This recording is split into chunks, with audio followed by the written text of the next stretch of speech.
Boa noite, pessoal. Alegria também para mim, para nós, que o Mário está ali.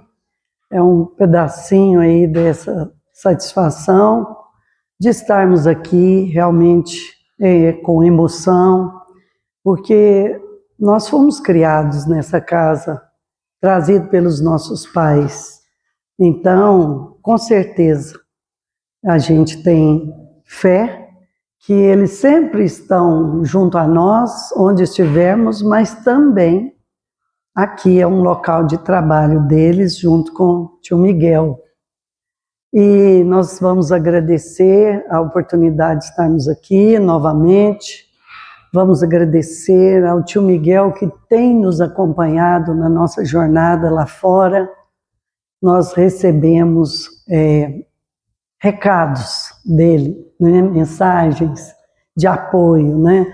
Isso é maravilhoso, para que a gente possa sentir a presença dos desencarnados amigos pelos quais nós tivemos a oportunidade de conviver aqui nessa casa em torno de 56 anos.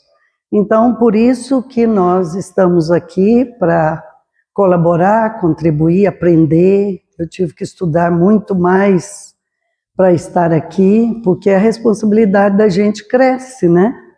E nós, o que vamos falar não há de ser nosso, mas sim da doutrina tão esclarecedora.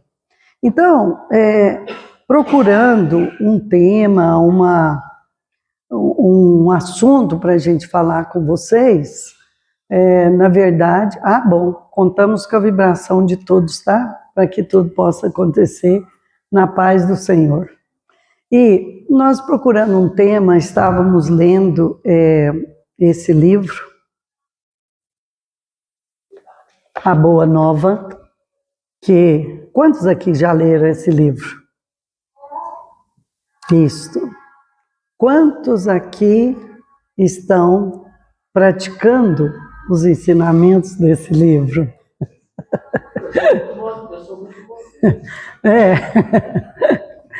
Pois é, exatamente. É porque o que eu senti ao ler esse livro é como se estivéssemos sentados ouvindo Jesus falar. Porque todos os seus ensinamentos que estão nessa obra, que foi direcionado aos apóstolos naquela época, então, com certeza, é o que nós estamos precisando de ouvir hoje. Então, é uma obra que nós convidamos a todos a estudar, não simplesmente ler, para que nós possamos descobrir novos caminhos para seguir a nossa jornada nesta terra, nesta existência, sairmos daqui vencedores dos compromissos que nós assumimos com Deus, com Jesus. E eu me senti, e acho que todos vocês vão concordar, que nós somos convidados a sermos discípulos de Jesus. Por quê? Porque naquela época ele tinha os 12 apóstolos para levar à frente, para distribuir os seus ensinamentos e dar continuidade, para depois o resto da humanidade ser convidado para ser os seus discípulos, levando à frente os seus ensinamentos.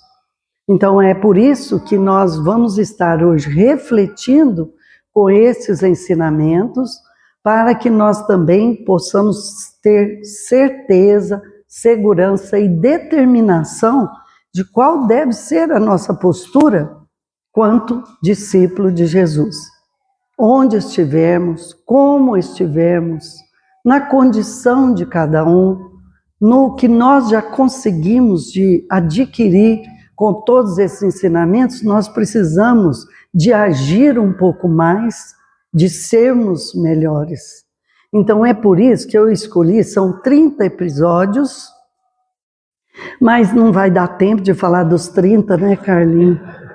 Eu pensei que dava, mas aí vamos fazer o seguinte, eu vou falar de alguns e que tomara que vocês sintam o estímulo de realmente fazer a leitura e o estudo desta obra para contribuir com a jornada de cada um, no sentido de terminar o ano melhor do que começamos. Tá bom assim? Então vamos lá.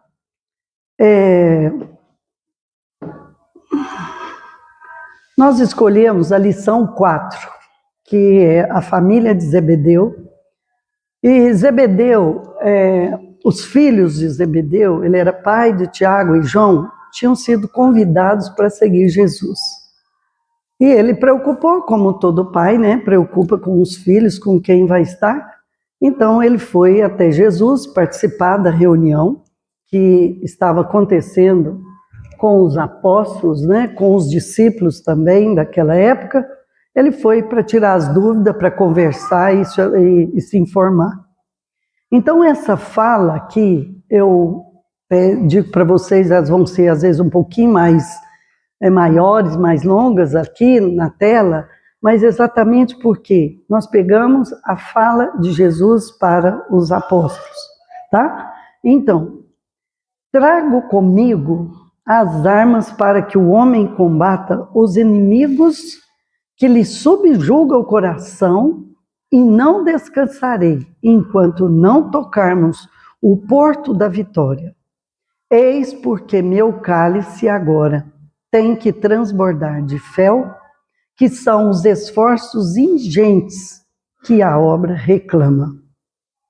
Bom, isso foi dito, Jesus, numa reunião com todas aquelas pessoas à volta, e ele falou isso durante toda a obra, ele foi falando sobre os seus ensinamentos para esclarecer o que deveriam fazer, como deveriam fazer, como deveriam ser, né? Então, estas armas que ele citou aqui não são armas humanas. Não estaria dando lógica ele estimular o armamento como defesa diante da violência. Então, vamos entender que essas armas e que esses ensinamentos para nós hoje estão muito atualizados. Todos vão vir como suporte para a gente saber também como se posicionar, como lidar com as dificuldades que temos, com o mundo que vivemos, com o transtorno que está aí fora e dentro de cada um de nós também. Então nós entendemos que essas armas são espirituais e são morais, porque os ensinamentos vieram trazer o quê? É a paz, é o equilíbrio, é a segurança, é o consolo e principalmente apresentar a lei de Deus. Jesus, como seu filho, mestre, guia e modelo de todos, ele veio com esta incumbência, mas sozinho ele não faria, precisaria de passar a mensagem para seguir à frente. Então, são ferramentas, essas armas espirituais, armas morais, são ferramentas de elevação moral. Nós precisamos de buscar dar conta de melhorar a nossa condição, tanto espiritual quanto moral, melhorar as nossas companhias e entender que nós precisamos de sintonia mental, nós precisamos da reforma íntima. Por quê? Porque nós ainda somos seres com muitas dificuldades, com muitos defeitos, e que só essa existência não é a maior responsabilidade de nós darmos conta do nosso compromisso, que nós precisamos saber, nós já sabemos, aliás, que nós temos história antes de chegar aqui, de inúmeras existências, e que daqui para frente o compromisso se torna ainda maior. Nós estamos sendo pressionados, não é? Para a evolução. Nós estamos um pouco lentos, não devemos ser apressados, não devemos estar numa corrida desenfreada, mas devemos entender que essas armas foram colocadas para auxiliar os apóstolos, os discípulos de Jesus, e hoje para nós, como sendo o nosso porto seguro de estarmos fazendo a transformação necessária para o nosso crescimento. Nós temos facilidade de lidar com a cobrança para o outro mudar. É mais fácil. Mas quando nós direcionamos ao nosso íntimo, ao nosso interior, nós temos sim uma barreira imensa. Então, é por isso que nós temos que usar mais a oração, que é uma sugestão de conseguirmos estarmos mais sintonizados com essas armas espirituais. Nós devemos entender que a sintonia com os bons espíritos vem através dos nossos atos, das nossas ações, mas também da nossa vontade de querer ter boas companhias. Então, por isso que nós precisamos de um trabalho intenso nesse setor, para que a gente sinta que os guias e guardiões, benfeitores, amigos, podem estar mais próximos a nós com as nossas boas ações, com o nosso comportamento e com a nossa vontade de ser diferente. Também somos convidados a ter mais controle mental, vigilância com as nossas ações, com os nossos pensamentos.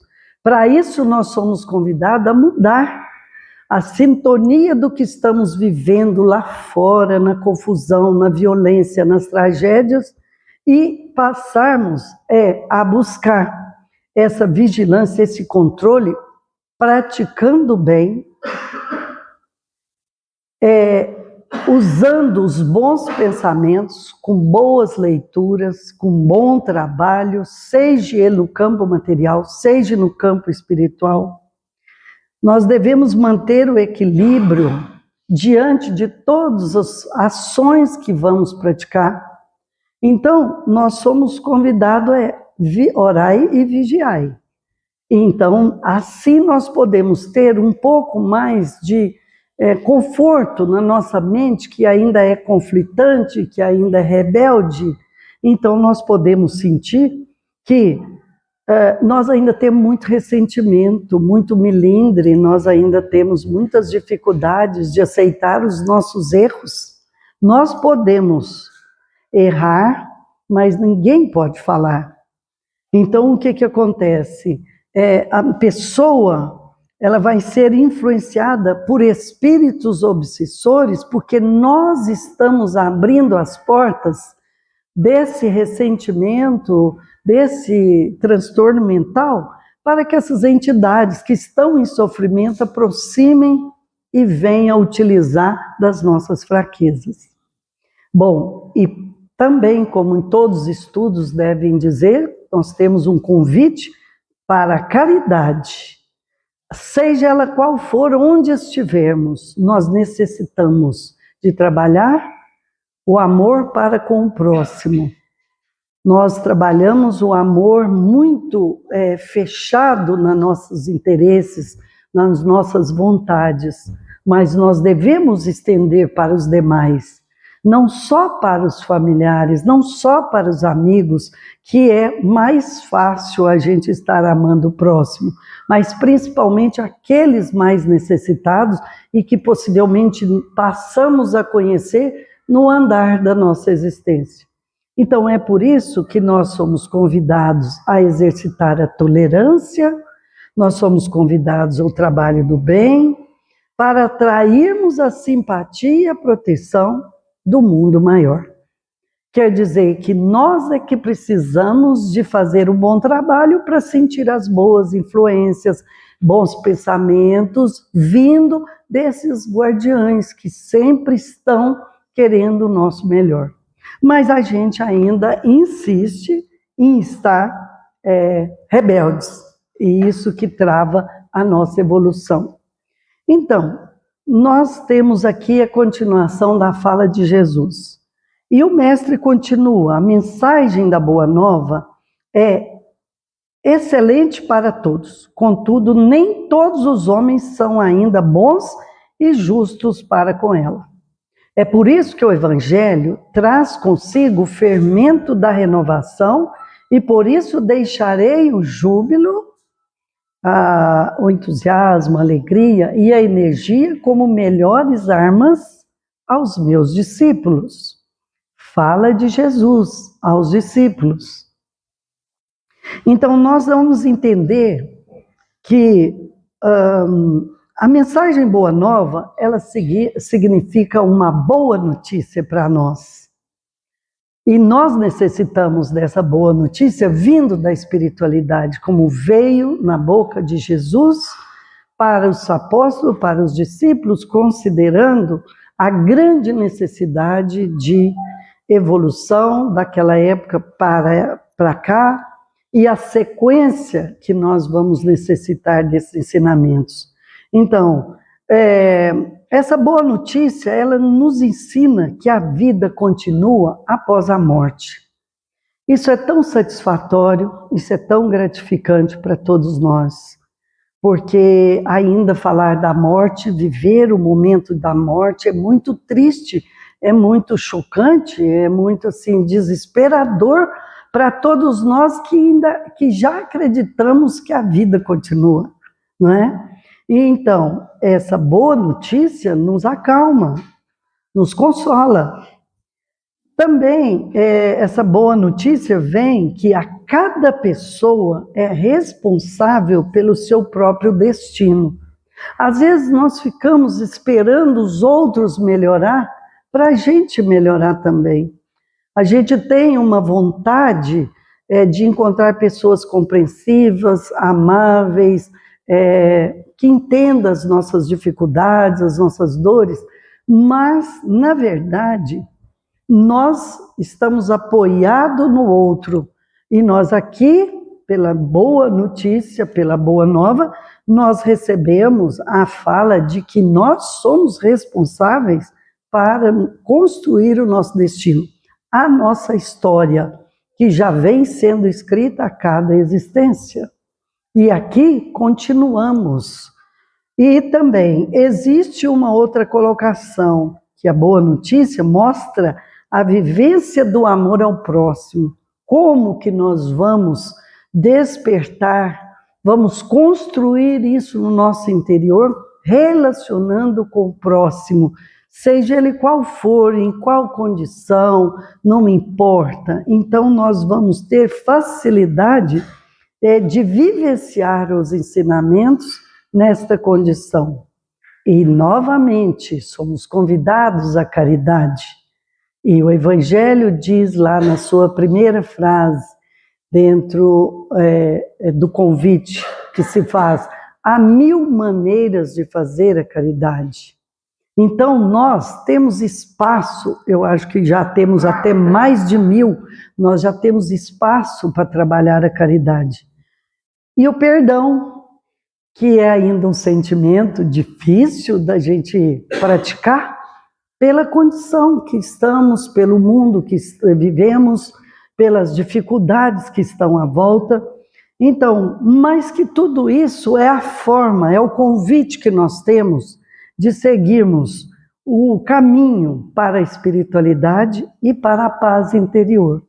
Porque a gente vive pedindo paz, pedindo proteção, pedindo ajuda, alegria, felicidade, mas a gente esquece de pensar que isso é uma construção pessoal de cada um de nós. Não é um esforço muito grande para a gente poder conseguir sentir. Vamos para frente, o tempo está indo, vamos lá. Na lição 5, fala os discípulos. Jesus diz assim: se tendes de sofrer, considerai que também eu vim à terra dar o testemunho, e não é o discípulo mais do que o mestre, nem o servo mais do que o Senhor. Aqui nós entendemos que esse sofrimento, Jesus sabia que os discípulos, que toda a humanidade ia enfrentar grandes aflições. Como ele mesmo diz, que na época que ele aqui estava para plantar os seus ensinamentos, foi de muita dor, foi de muita aflição, foi de muitas resistências. E que não seria fácil para ninguém, né, levar esses ensinamentos à frente, porque nós teríamos que ir contra uma correnteza materialista. Então, que na verdade nós pudéssemos entender que nós precisamos de unir a própria dor que todos nós temos na nossa existência atual, na nossa caminhada, no nosso lar, ao sacrifício de Jesus, porque ele deu testemunho de muito sofrimento, não é? Então, se ele passou por isso e tantos outros que vieram antes, que vieram depois, com certeza também viveram essa pressão das aflições e das dores, com certeza ele deu testemunho de amor, ele deu testemunho de não estar odiando, nem estar revoltado, para poder salvar a humanidade. Hoje nós temos certeza que o caminho para a nossa salvação é seguir Jesus, é os seus ensinamentos, porque, na verdade, nós sabemos que a grande oportunidade que nós estamos tendo hoje não será a mesma na próxima existência. Então, nós precisamos de estarmos hoje trabalhando o nosso melhor, o máximo. Viver os valores do Evangelho, servir ao próximo e agir com a integridade as áreas da vida, todos os setores pelos quais nós vamos estar, vamos viver. Não importa a nossa condição, nós precisaremos de viver o Evangelho. Precisamos deixar isso muito certo na nossa mente, no nosso interior. Aí ele continua dizendo, trabalhai pelo reino de Deus, e não temais os que matam o corpo, mas não podem aniquilar a alma. Temei antes os sentimentos malignos que mergulham o corpo e a alma no inferno da consciência. Ele estava chamando a atenção dos discípulos e para nós vem muito a calhar, porque na verdade nós precisamos acreditar nesse reino de Deus para ser construído dentro de nós com segurança e principalmente com determinação, para que nós não fiquemos apenas com medo da morte do corpo, para que nós saibamos que o nosso espírito vai estar seguindo a jornada para a eternidade e que todas as ações de hoje vai ficar marcado. Então, que nós saibamos realmente trabalhar com os sentimentos malignos que ainda existem em nós. São eles que nos impedem a evolução. O ódio, a mágoa, o ciúme, a inveja, o orgulho, o egoísmo, são muito fortes ainda dentro de nós. E nós precisamos de aproximar desses ensinamentos para a gente dar conta de diminuir os vícios, as más tendências. E nós realmente darmos conta, é um esforço contínuo, nós não podemos ter muitos dias de férias, nem de folga, para a gente poder não enfraquecer diante do assédio da vida material. E é assim que nós entendemos que vamos sim caminhar para viver o reino de Deus em melhores condições.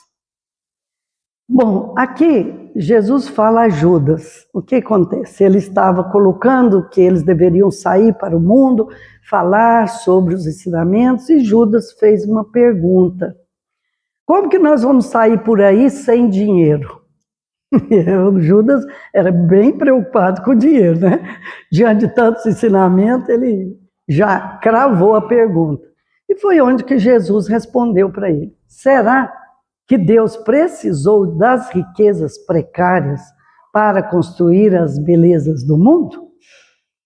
E continua falando, em mãos que saibam dominá-lo, o dinheiro é um instrumento útil, porque acima dos tesouros perecíveis está o amor com os seus infinitos recursos.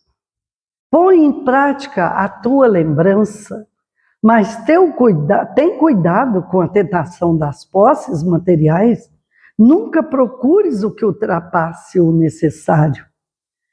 Então, aí ele segue as orientações desse campo, mas nós pegamos aqui um gancho, porque o dinheiro realmente é maravilhoso na nossa vida. Quem não quer mais? Na verdade, nós estamos vivendo muito mais matéria do que espiritualidade. E aí nós pensamos, meu Deus, eu preciso de dinheiro, e a nossa caça ao dinheiro consome a maioria do nosso tempo de produtividade em busca desse dinheiro, que ele vem, ele passa, ele some, e nós nunca ficamos satisfeitos com o que tanto que estamos ganhando, porque o nosso gasto sempre é maior. E a necessidade do supérfluo que nós temos, ou do que é além do necessário, realmente é uma coisa assim medonha. Nós não temos limite de querer, né? Temos o direito, sim, mas também devemos prestar atenção nesse esclarecimento, porque o dinheiro deve ser fruto do trabalho digno, do esforço honesto. Ele deve ser um instrumento de caridade, auxiliar aqueles que menos têm. É uma coisa maravilhosa, mas é uma caridade tão simples. Pegar um dinheirinho do bolso, da carteira ou da bolsa, né, e passar para frente. Mas assim a gente ainda acha muito difícil, porque a gente pensa em acumular para os nossos filhos, para a nossa família, para o futuro garantido. E a gente esquece desse valor, dessa distribuição a todos aqueles que estão à nossa volta e têm necessidade. O dinheiro deve servir a pessoa e não se tornar escrava dele. Realmente, nós hoje dedicamos assim em torno de 8 horas, 10 horas, 12 horas para o nosso trabalho material, para que nós possamos ganhar mais, para que nós possamos dar conta do nosso consumo. Então, de uma certa forma, nós somos sim escravos do nosso trabalho, da nossa busca financeira. Então, que a gente saiba equilibrar, porque está em defasagem a busca espiritual e a busca moral, porque não tem tempo. Então a gente vem à casa espírita 1 hora por semana, tá bom, porque na igreja também a gente vai 1 hora por semana. Mas 2 vezes por semana, 3, aí nós já ficamos fanáticos, né? Aí nós já entramos num processo de vir aqui 1 hora todo dia, das 7 horas por semana, e a gente achar que está demais.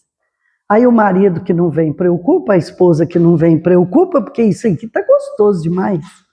Mas a gente não pode esquecer que isso aqui é escola de almas. É aqui que nós sentimos os ensinamentos de Jesus fluir na nossa mente, no nosso coração, no nosso sangue. Nós sentimos a força divina que nos impulsiona para sermos vencedores, porque na verdade nós estamos dando testemunho de muita fraqueza. Então é por isso que nós devemos entender esse chamado de Jesus para nos posicionarmos no equilíbrio financeiro, no equilíbrio material. Aí escolhemos também a lição 6, que fala fidelidade a Deus. Olha só o que Jesus fala para Tiago. Nem todos podem compreender a verdade de uma só vez. Devemos considerar que o mundo está cheio de crentes que não entendem a proteção do céu, senão nos dias de tranquilidade e triunfo. Até nós só temos mais sintonia com Deus quando está tudo numa harmonia de Araque. Não devemos pensar no Deus que concede, mas o Pai que educa. Não no Deus que recompensa, mas o Pai que aperfeiçoa. Então vocês vejam bem que nós temos aquela fala de Jesus: conhecereis a verdade e ela vos libertará. Se nós temos aqui umas 50 pessoas, são 50 verdades reunidas neste momento. Mas nós devemos comparar a nossa verdade não simplesmente entre nós, mas principalmente com a do Cristo, com a de Deus, que é o nosso Criador. Porque aí a gente vai sentir a distância da nossa verdade com a verdade deles. E que nós devemos caminhar para essa verdade com as ações. não é? Com a vontade de mudar, de ser diferente, no campo de crescimento. Para que nós possamos alcançar o Pai, nós precisamos de muitas existências. Mas nós temos que começar hoje, né? Porque se a gente deixar para a próxima existência, nós vamos perder essa. E isso vai ser computado na nossa folha, na volta ao mundo espiritual. Então, significa que nós temos que alinhar a nossa vida com os ensinamentos e valores do Cristo. Então veja bem como nós estamos muito aquém, nós estamos um pouco atrasados, deveríamos já estar vivendo mais um mundo de regeneração. Perguntaram por Elahá, por que está demorando tanto? Sim, é porque nós estamos lentos demais, porque o mundo de regeneração vai acontecer com a nossa mudança, com a nossa transformação. Não basta só meia dúzia não, gente. Toda a humanidade está sendo convidada para construir o mundo de regeneração. Então nós ainda estamos patinando nesse pensamento. Então, onde que nós entendemos que quando estamos em aflição, dor, sofrimento, nós estamos desesperados, agoniados, achando uma injustiça divina, nós estamos achando que Deus esqueceu de mim, e que isso não é justo para mim. Quando vem um câncer, quando vem uma tragédia, uma morte inesperada, a gente vira uma vítima. E orar só quando tiver a calmaria, não é? Sintonizar com a espiritualidade só depois. Então aí nós vamos entendendo o quanto que nós precisamos dos ensinamentos do Evangelho. Tem que ser uma cartilha diária, de cabeceira, para que nós possamos ler, estudar na casa espírita, que é o nosso local de esclarecimento, de ajuda, de apoio. Aí André pergunta a Jesus, mestre, como poderei ser fiel a Deus estando enfermo? Porque quando a gente está gripado, a gente está doente. Quando a gente está mais ou menos doente, a gente já vai para a cama. A gente quer parar tudo. Por quê? Porque nós estamos doentes. Olha o que Jesus respondeu aqui. Nos dias de calma é fácil provar a fidelidade e confiança. Novamente repetindo lá. Não se prova dedicação verdadeira senão nas horas tormentosas. Todo mundo tem que sair daqui concordando com essa fala, hein, gente? Em que tudo parece contrariar e perecer.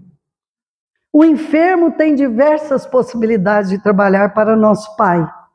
Ainda que ficasse privado dos olhos, a palavra, das mãos, dos pés, poderia servir a Deus com a paciência que a gente tem para emprestar e a coragem, porque é a virtude que nos conduzirá ao amor dos amores. Então vejam bem, nós precisamos largar de ser vítimas na doença, porque a gente afasta de tudo para cuidar da saúde. A saúde se cuida também no trabalho, seja ele qual for. Nós possamos estar buscando a oração, bons pensamentos, uma boa leitura, acamados, hospitalizados. Talvez no coma não, entubados também não. Mas nós devemos repensar essa vitimez que a gente vive diante de abandonar os trabalhos que são importantíssimos. Nós temos que cuidar, sim, num período de enfermidade, temos que ter cuidado. As máscaras para proteger os outros e nos proteger. O Flavinho está dando testemunha ali, ó.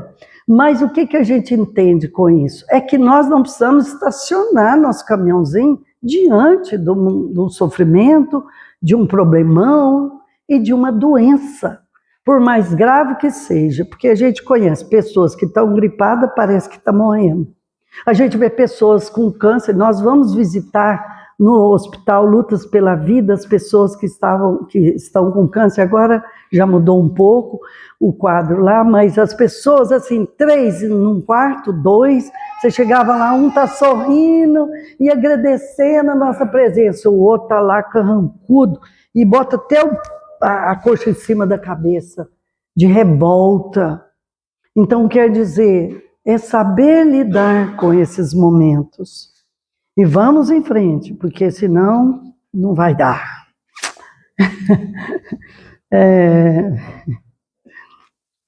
Então aqui, ó, Tadeu pergunta, a luta contra o mal, essa é dureza para nós neste momento.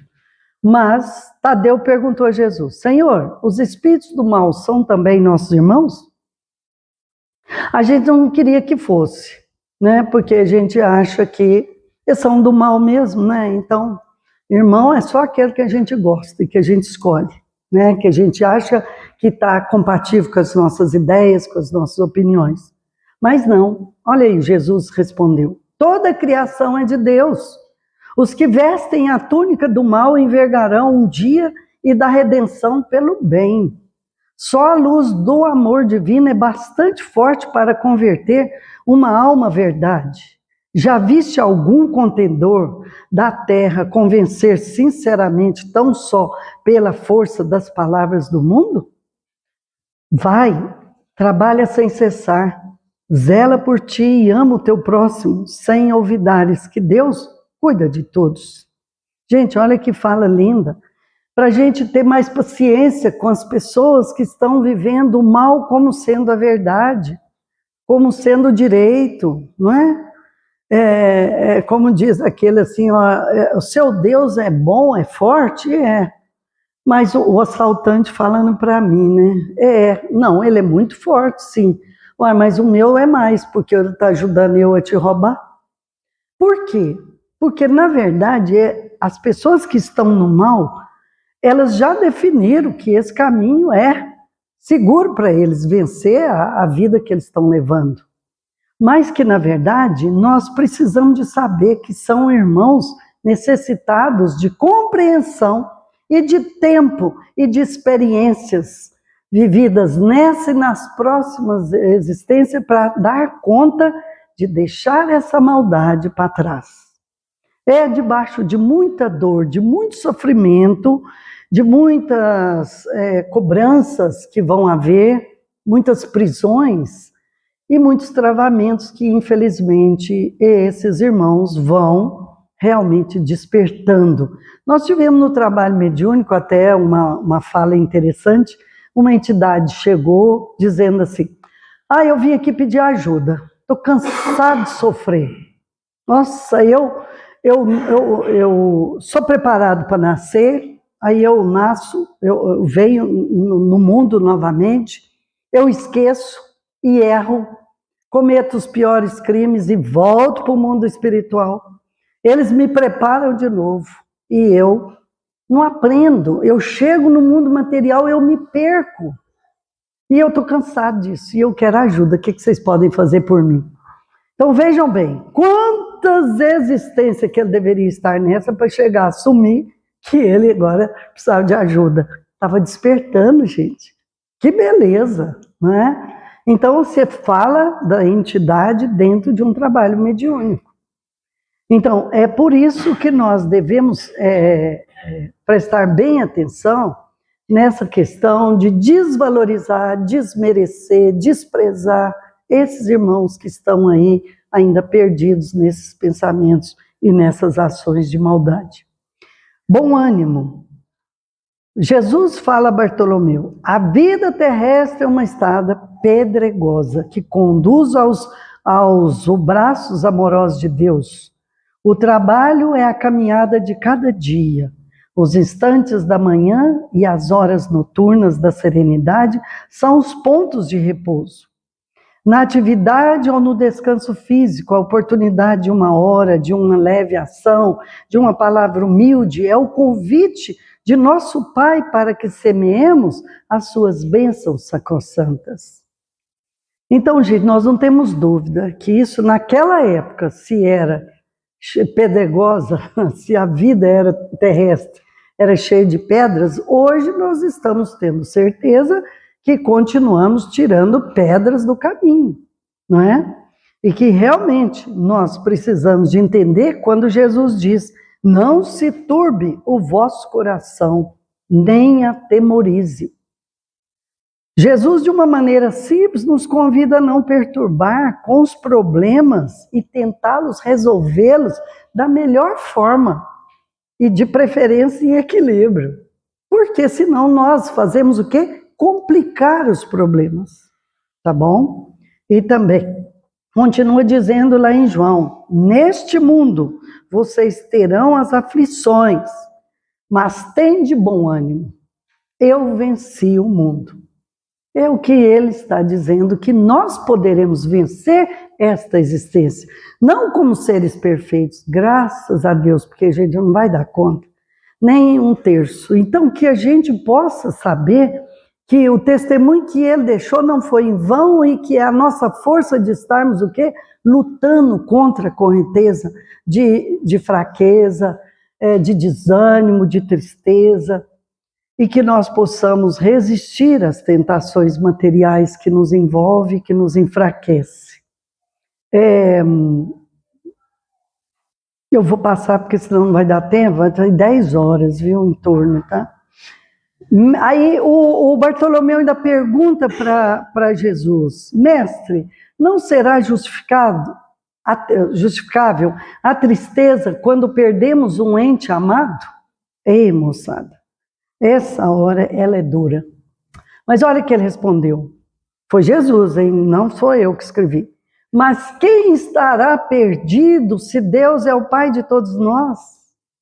Se os que estão sepultados no lodo dos crimes hão de vislumbrar um dia a alvorada da redenção, por que lamentarmos em desespero o amigo que partiu ao chamado do Todo-Poderoso? A morte do corpo abre as portas de um mundo novo para a alma.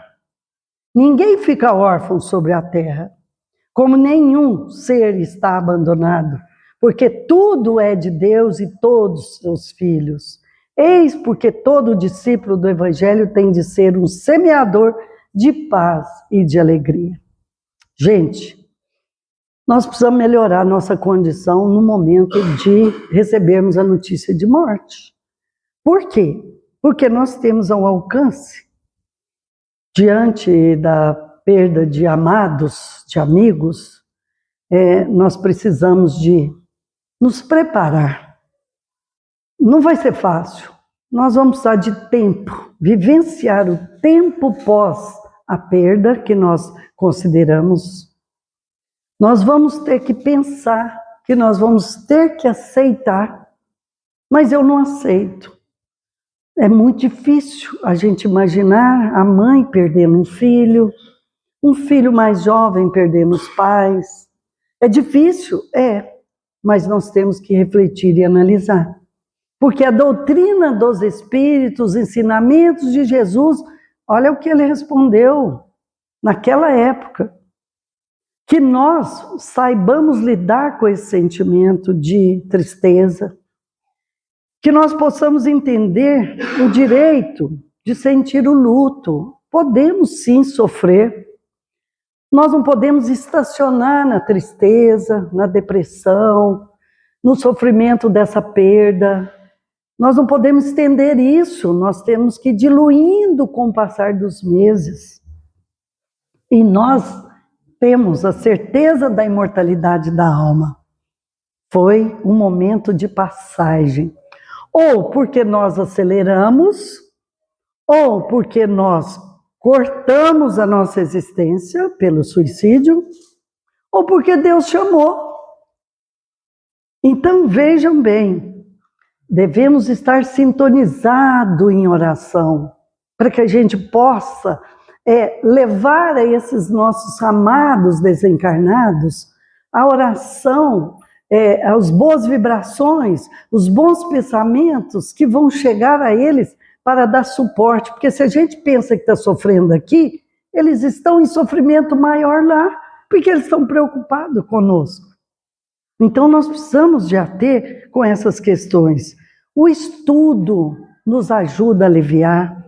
A vivência espírita, a mediunidade e tantas outras questões que realmente não vai dar para a gente explicar. O autocuidado, o amor próprio, nós devemos cuidar nesses momentos da nossa saúde. Tem gente que para de comer, não dorme, toma remédio, dopa, para poder ficar muitos meses assim, sem ter noção. Nós não podemos, nós temos que olhar à volta, quantas pessoas que precisam de nós. Aquele irmão foi, e nós não vamos mudar isso, mas nós vamos conviver com a saudade.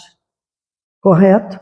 É assim que nós somos convidados a ter esperança no reencontro. Eu já estou programando para encontrar meu pai e minha mãe, vai ser uma festa. Só que de vez em quando, no sonho, eu vou com tanta euforia para encontrar eles correm de mim. Sabe, eu já passei por essa situação. Falei, eu tenho que acalmar, não é bem por aí não. Mãe, de repente ela some. Eu falo, mas não é possível. Ela não está afim de me ver, de falar comigo? Tá, mas não dessa forma que eu estou querendo. Gente, mas que pena. Carlinhos, vamos fazer o seguinte, mais um tiquinho só, porque aí, vamos falar desse aqui, velhos e moços.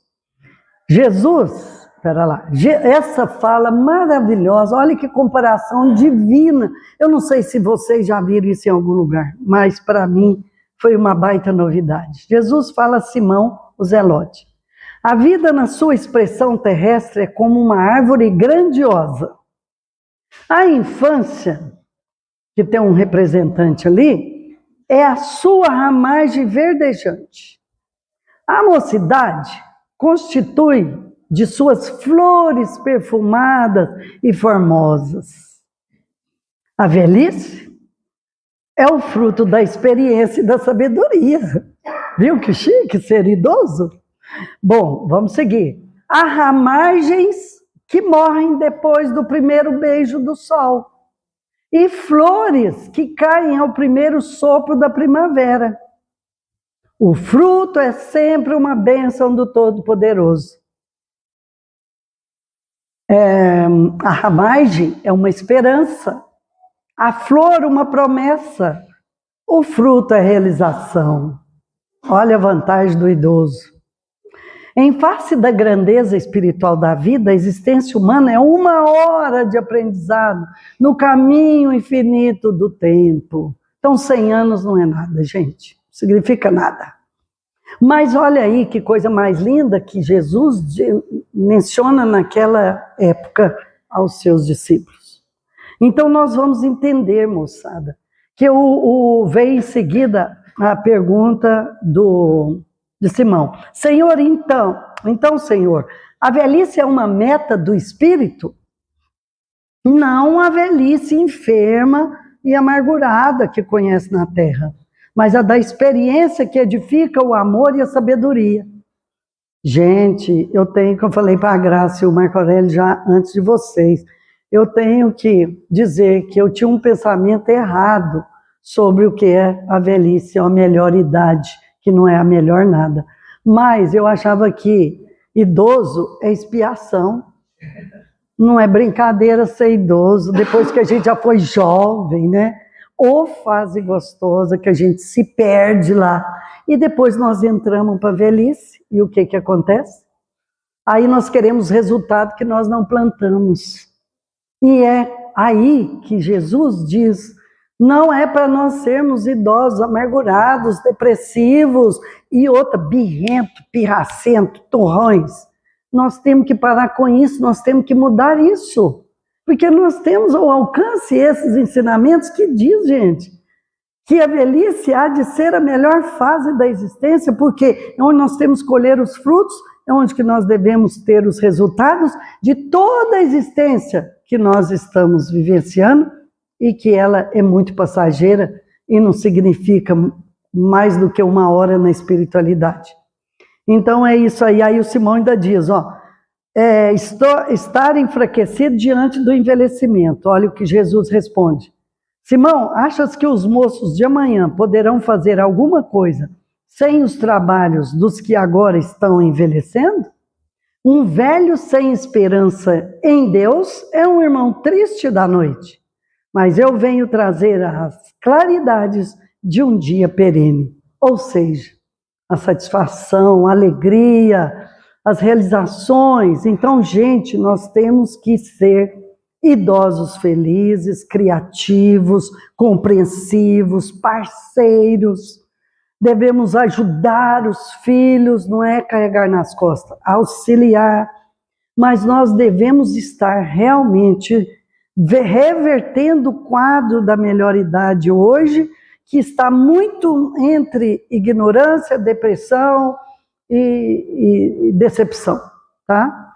Bom, então vamos parar aqui, Carlinhos, porque eu acho que nós vamos aqui finalizar com...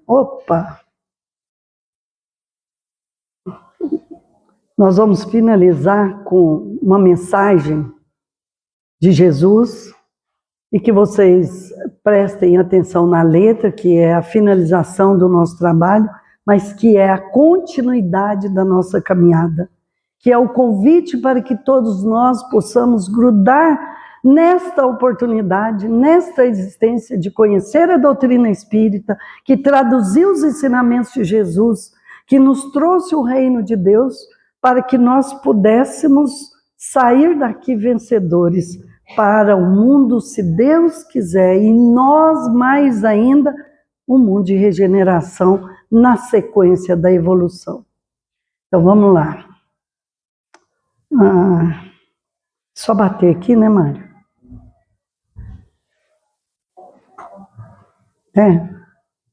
Fim da apresentação? Não. Tá. Meu auxiliar. Jesus podia escolher eles.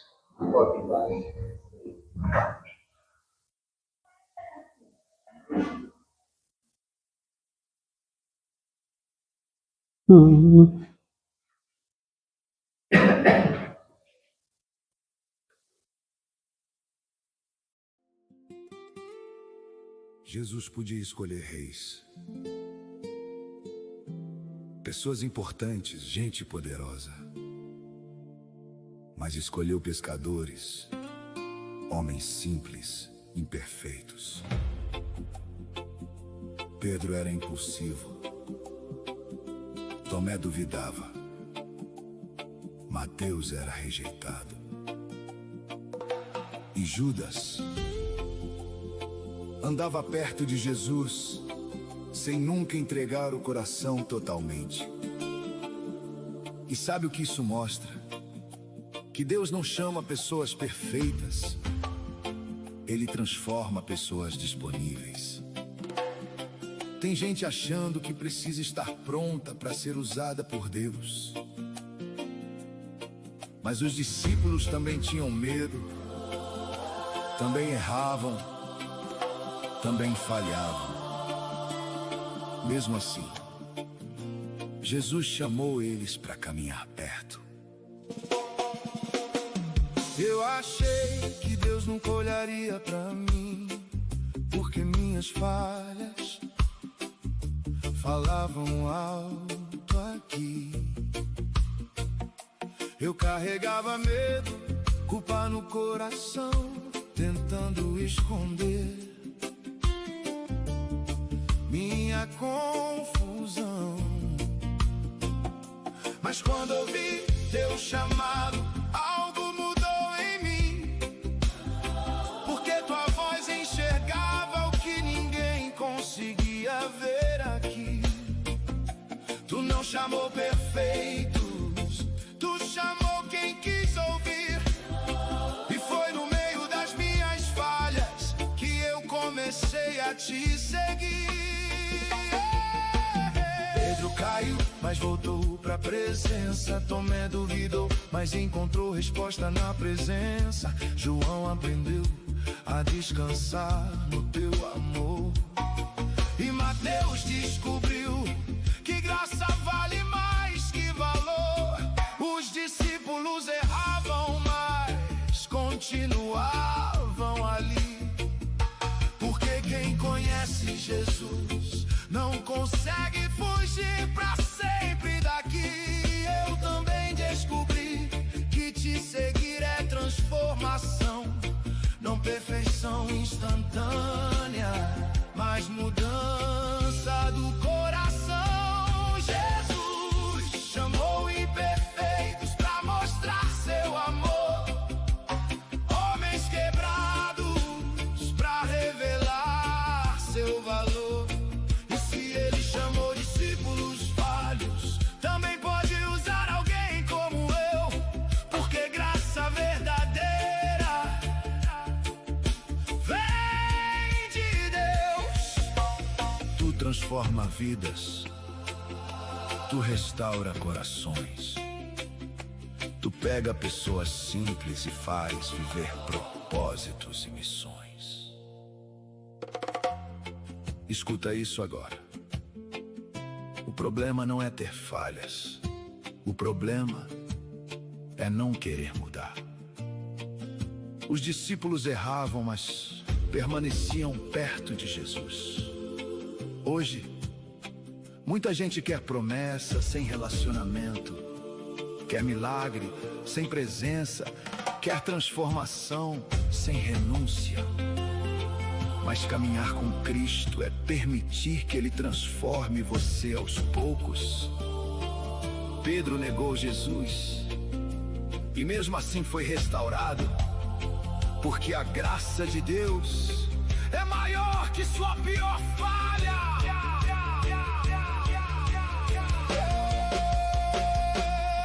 Os discípulos deixaram barcos, deixaram redes pra trás, porque quando tua voz chama, nada desse mundo satisfaz. Eles aprenderam no caminho que viver contigo é diferente, porque tua presença muda até o mais perdido entre a gente.